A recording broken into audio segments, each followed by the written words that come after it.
Adrian Rurewhai. Tēnā koe, Mr. Speaker, o te rā pirangi ana hau ki te tautoko te mihi, kua mihia e te minita kia kiengi tūheitia me ona tau te kau I runga I tōna tūranga. Nō reira, ko te tūmanako kia uhia mai e te runga rawa ona manaakitanga ki runga ki aia a tihei Māori ora. Kei te mihi hoki au kia rātai mā ko tai mai ngā uri o wīpere I tēnei rā. Nō reira, tēnei te mihi ake kia rātou. Mr. Speaker, it's a privilege to speak to the Māori Purposes Bill. I had the pleasure of sitting in on the hearing of evidence from submitters in Gisborne. And I want to thank the Chair of the Māori Affairs Select Committee, Tū Te Haunuku Korako, and the members of the Māori Affairs Select Committee for the work that they have done on this bill. We've heard a number of speakers so far all supporting, and I stand to support this bill.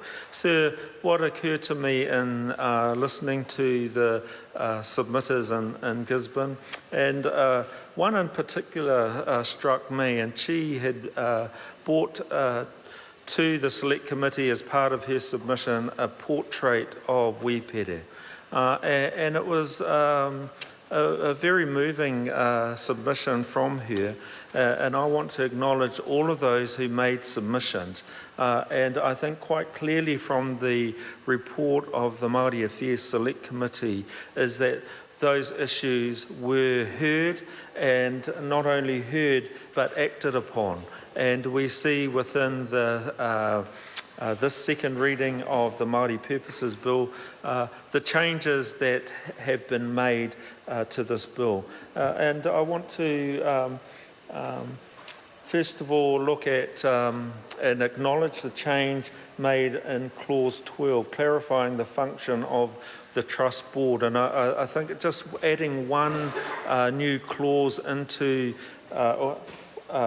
one new clause in there to actually explicitly say what the function is, and those sorts of things acknowledge what the submitters were saying about the way that the new trust would operate.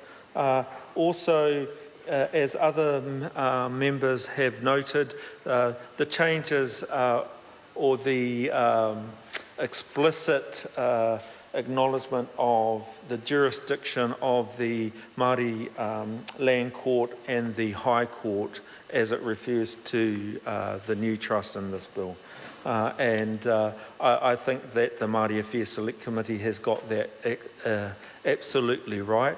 I think, again, it addresses some of those submissions from people, beneficiaries of the Wīpere Trust, who had some concerns around their ability to access the courts and the prohibitive nature of having to go to the High Court.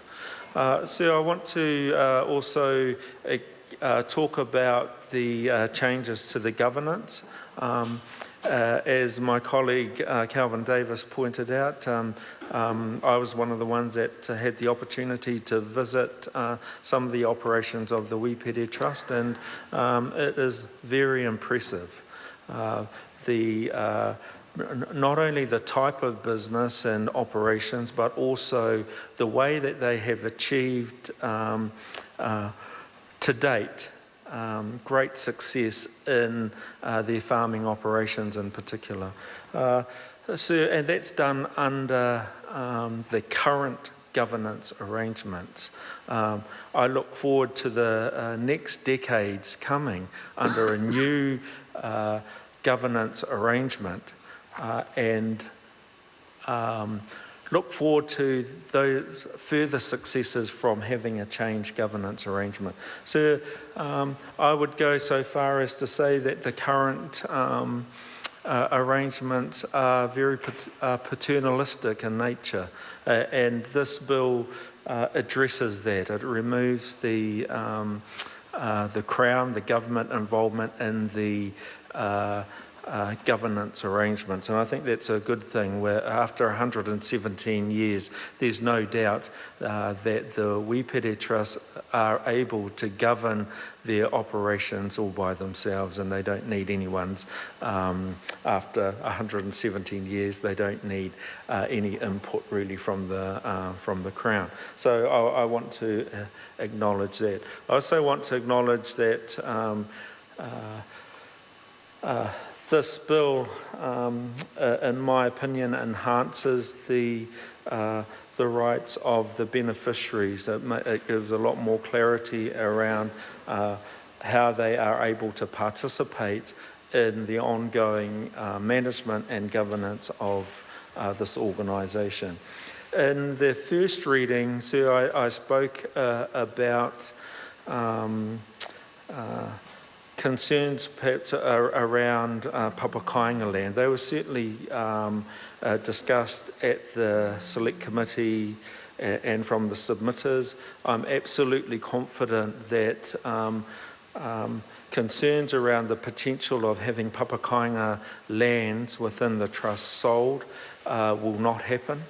I absolutely acknowledge the current trustees for giving their feedback through that submission process around that. The changes to the what was once general titled land, and as the Minister pointed out, through this bill, through the previous legislation in 1991, changed the what was then general title land into Māori freehold land. This reverses that. And I think giving the Trust the opportunity to purchase other lands for the purpose of investment, and then also trading that for other investments is okay, so long as those, what is referred to as the corpus lands, are not touched, and that is guaranteed within this bill.